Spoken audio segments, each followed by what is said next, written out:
Le film commence dès son plus jeune âge. Diana a été entraînée par sa mère pour devenir une grande guerrière.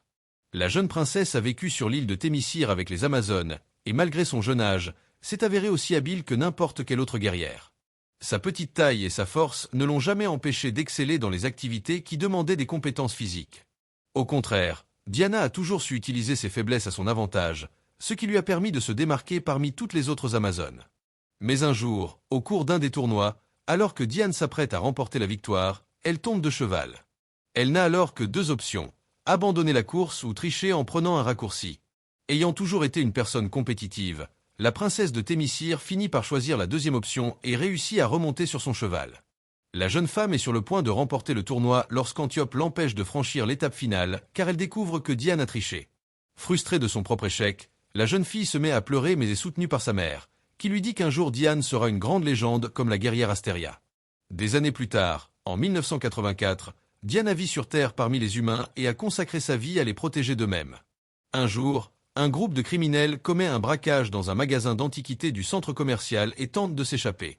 Cependant, lorsqu'il se rend compte qu'il est encerclé, l'un des voleurs capture une fille et décide de lui fabriquer un bouclier. Le fou s'apprête à jeter la fille du deuxième étage lorsque Wonder Woman apparaît et sauve l'enfant.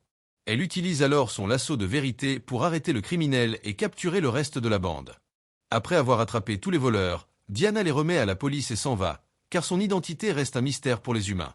Tandis que tout le monde se demande qui est cette femme et d'où elle vient, Diana continue sa vie, essayant de se remettre de la disparition de Steve Trevor, le seul homme qu'elle ait jamais aimé.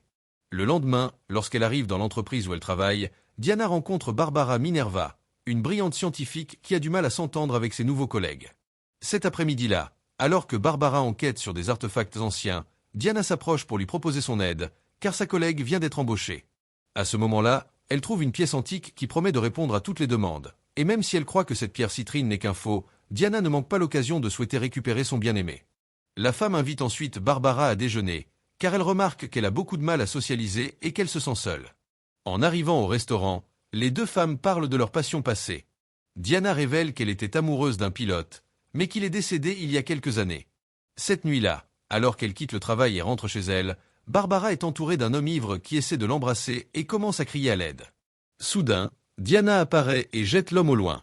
Elle demande alors à Barbara de partir, et la scientifique commence à se demander comment sa collègue a pu vaincre ce type si facilement. Au lieu de rentrer chez elle, Barbara décide de retourner au bureau. Une fois sur place, elle prend l'artefact qui promet de pouvoir exaucer n'importe quel souhait et demande à devenir forte et imposante comme Diana. Le lendemain matin, Barbara se réveille dans son bureau et change de vêtements pour que ses collègues ne remarquent pas qu'elle a dormi au bureau. En sortant de la pièce, elle tombe sur Carol, qui demande à sa nouvelle employée de présenter les installations du Smithsonian Institute à M. Maxwell Lord, un important homme d'affaires du pétrole. Cependant, en le rencontrant, Diana sent que quelque chose ne va pas chez ce type et commence bientôt à soupçonner que les dons qu'il a faits au musée ont été faits avec des arrière-pensées. Contrairement à ce qu'il laisse paraître à la télévision, M. Lord n'arrive plus à se démarquer sur son marché, car il doit faire face à une énorme concurrence d'Ersad, surnommé le nouveau roi du pétrole. Lorsqu'il arrive à son bureau, Max croise son fils et apprend qu'il devra passer tout le week-end en compagnie d'Alistair. L'homme d'affaires reçoit alors la visite de Simon, l'un de ses plus gros investisseurs, et apprend qu'il n'a que 48 heures pour restituer l'argent investi dans sa société. Sinon, tout le monde saura que Max est un imposteur. Cet après-midi-là, après avoir quitté le travail, Barbara se rend dans un magasin pour choisir la robe qu'elle portera à la soirée et surprend tout le monde par sa beauté. Pour la première fois de sa vie, la femme se sent remarquée partout où elle va, et Max l'invite dans un endroit plus privé. Comme elle est amoureuse de l'homme d'affaires, Barbara décide de l'emmener dans son salon, et pendant qu'elle l'embrasse, Max en profite pour lui voler la pierre de rêve. En arrivant au musée, Diana est surprise par un homme mystérieux qui prétend la connaître. Au début, elle essaie de l'ignorer, mais découvre bientôt qu'ils se connaissent depuis bien plus longtemps qu'elle n'aurait pu l'imaginer. Après avoir posé quelques questions, Diana se rend compte que Steve Trevor est dans le corps de cet homme, alors elle court dans ses bras. Cette nuit-là, le couple se promène dans les rues sous la lumière des étoiles, et Steve est étonné de voir à quel point les avions de cette époque sont avancés.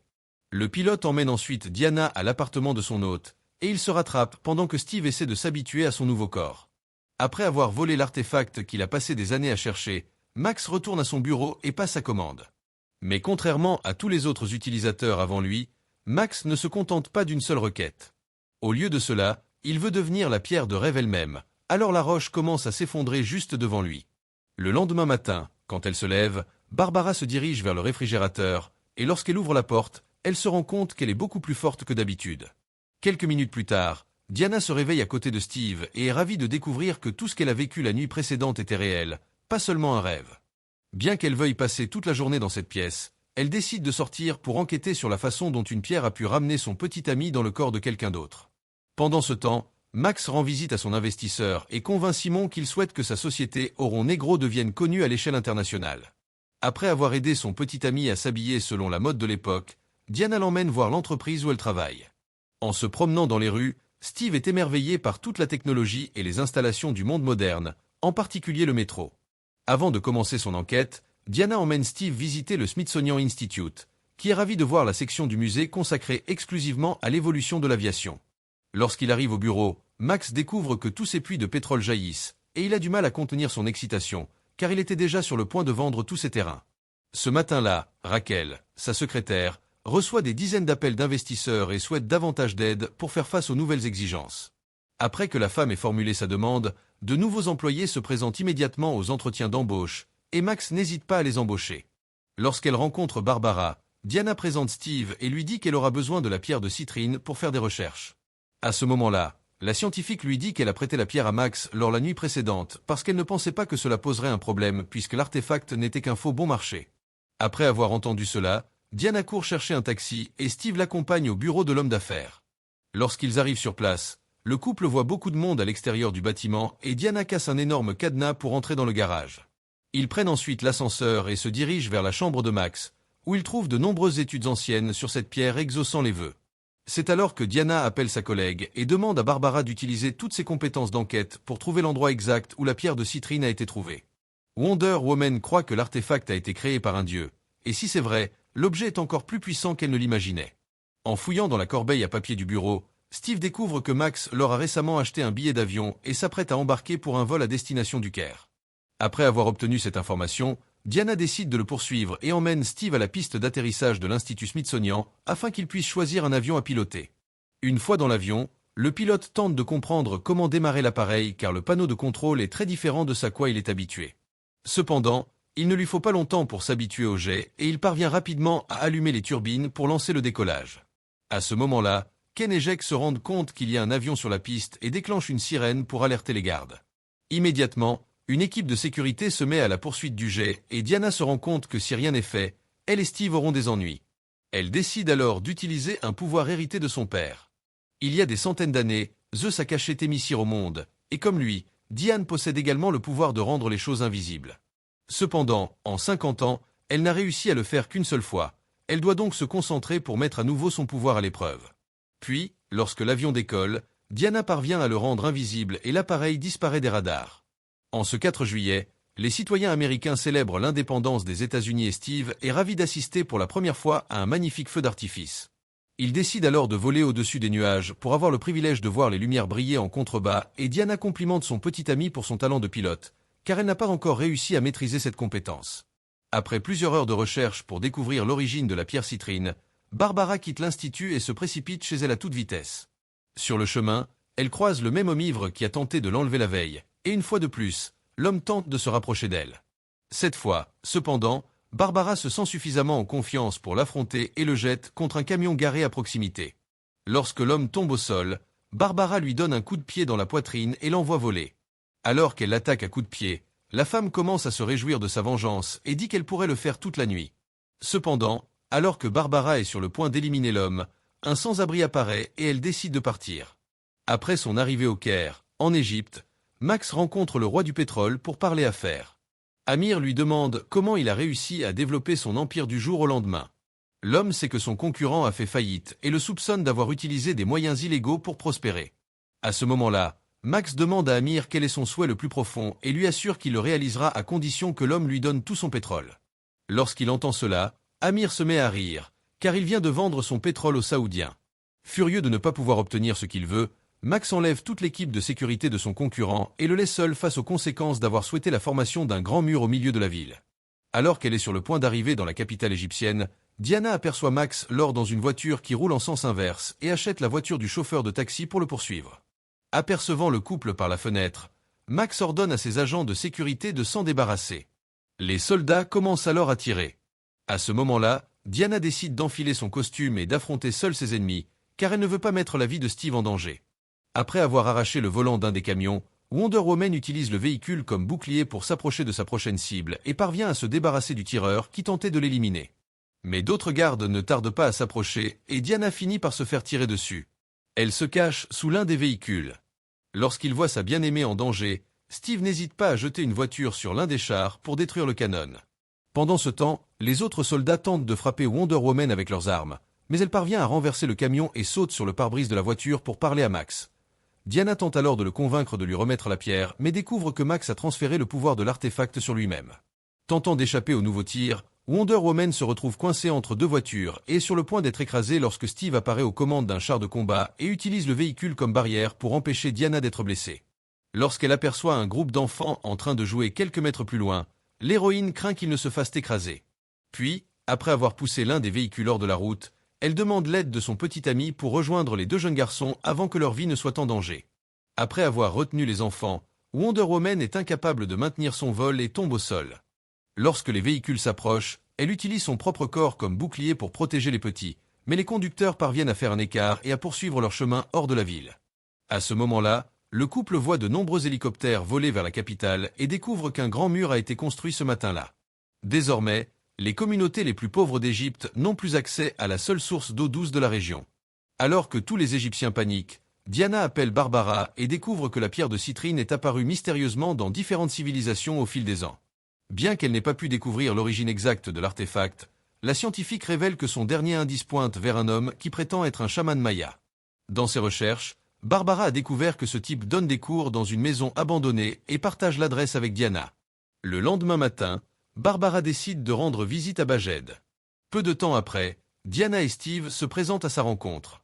Après avoir été reçus par le charlatan, le trio commence à se poser des questions et découvre que la pierre de citrine a en quelque sorte détruit le peuple maya en quelques mois. Apparemment, toutes les civilisations qui jouissent de son pouvoir s'effondrent et cessent d'exister. Après la destruction de son peuple, Bajed dit que les quelques survivants ont enterré la pierre pour qu'elle ne soit plus jamais retrouvée, mais ce plan n'a pas fonctionné comme prévu. En lisant les archives anciennes, Diana découvre que la pierre exaucant les vœux a été créée par un dieu maléfique appelé Dechalafri Haro, également connu sous le nom de dieu des mensonges.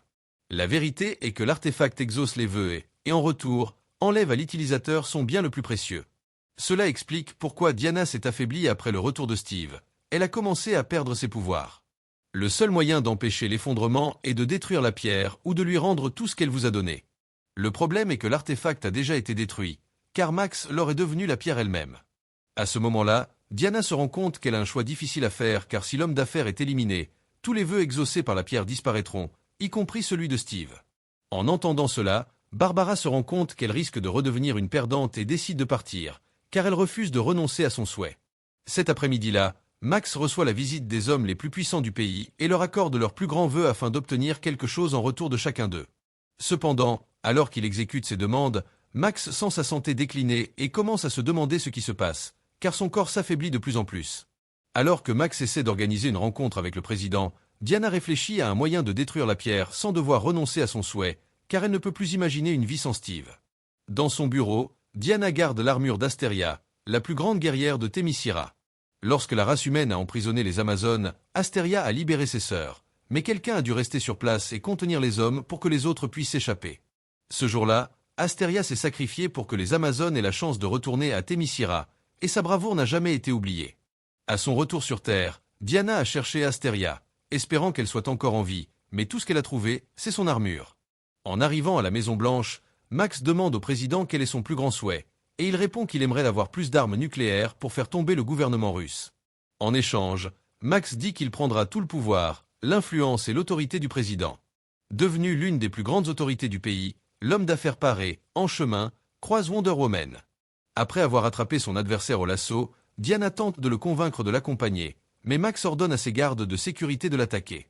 Lors de la fusillade, Steve utilise un plateau d'argent pour protéger sa bien-aimée, car il sait qu'elle est affaiblie. Le couple utilise alors un plan pour se débarrasser de tous les gardes.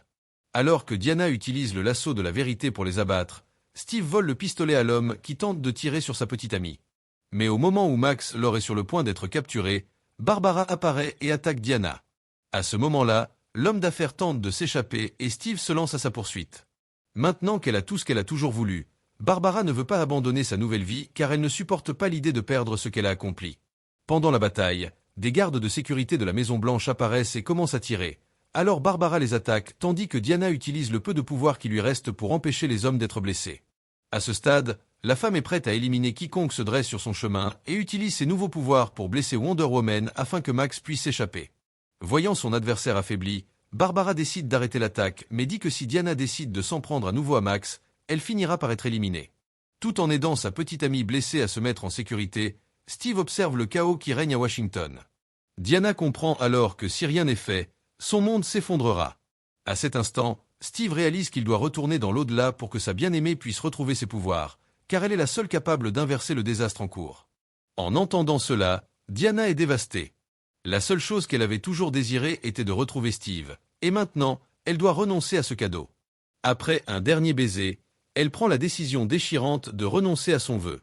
Immédiatement, elle retrouve ses pouvoirs et se lance à la poursuite de Max Lord. Utilisant son lasso de vérité, elle s'accroche à un avion pour s'élever dans les airs, et une fois au-dessus des nuages, elle affine ses compétences en vol. Pendant ce temps, Max leur diffuse un message en direct à toute la nation, promettant d'exaucer les souhaits les plus profonds de chaque individu. Rapidement, les désirs les plus sombres des humains émergent, plongeant la planète entière dans le chaos. Cependant, Max se sent mieux que jamais, puisant la vitalité et la santé de ceux dont les vœux ont été exaucés. C'est alors que Diana fait son apparition, vêtue de l'armure d'Astéria. Elle doit affronter des gardes pour pénétrer dans la forteresse de Max. Grâce à son armure, elle résiste aux tirs et utilise ses bracelets pour projeter ses ennemis d'un seul coup. Alors qu'elle est sur le point d'entrer, Barbara surgit pour l'arrêter. Diana remarque immédiatement son apparence menaçante. Sa peau est couverte de taches, elle a une queue et une force surhumaine. Déterminée à protéger Max à tout prix, Barbara attaque férocement Diana, utilisant ses griffes acérées pour tenter de la blesser. Wonder Woman se protège avec les ailes de son armure, mais comprend vite que cette défense ne tiendra pas longtemps. Malgré son apparence frêle, Barbara possède désormais la force d'une armée entière. Diana réalise qu'elle n'a pas d'autre choix que d'affronter son ancienne amie. Elle se débarrasse de ses ailes et engage un combat intense contre la guéparde.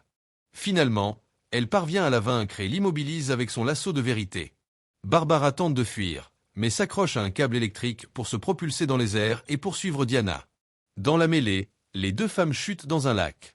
Voyant un câble électrique sur le point de toucher l'eau, Diana immobilise Barbara et lui offre une dernière chance de renoncer à son souhait. Mais la scientifique refuse catégoriquement. N'ayant pas d'autre option, Wonder Woman électrocute Barbara sous l'eau. Réalisant la gravité de la situation, elle la sort immédiatement du lac et la ramène à la surface. Diana se dirige alors vers Max, mais une tornade se forme autour de lui, l'empêchant de l'approcher. Après avoir détruit les caméras pour interrompre la diffusion, elle comprend qu'elle ne pourra pas le vaincre seule. Alors, elle fait son ultime mouvement. Elle utilise son lasso de vérité pour montrer à Max la catastrophe qu'il a engendrée. Le businessman comprend alors que son fils, Alistair, est également en danger. En voyant la peur dans ses yeux, Max réalise l'ampleur de son erreur. Pris de remords, il renonce à son souhait pour sauver son enfant. Immédiatement, tous les vœux sont annulés, empêchant ainsi une guerre nucléaire et mettant fin au chaos. Diana a réussi à sauver le monde in extremis. Quelques instants plus tard, Max se précipite vers Alistair et est soulagé de le retrouver sain et sauf. En le serrant dans ses bras, il prend conscience des erreurs qu'il a commises et murmure que son seul souhait est que son fils puisse un jour être fier de lui. Des mois plus tard, alors que Noël approche, Diana contemple la neige tombant sur une ville qui a su se reconstruire. Alors qu'elle marche dans les rues, un homme l'aborde. Elle reconnaît immédiatement le corps qui avait accueilli l'âme de Steve. Mais plutôt que d'être triste, elle se sent reconnaissante d'avoir pu retrouver son amour, même pour quelques jours. Que pensez-vous de ce film? Laissez votre avis dans les commentaires, et si vous avez aimé cette vidéo, n'oubliez pas d'aimer et de vous abonner à la chaîne Film Ciné pour plus de résumés de films. À bientôt!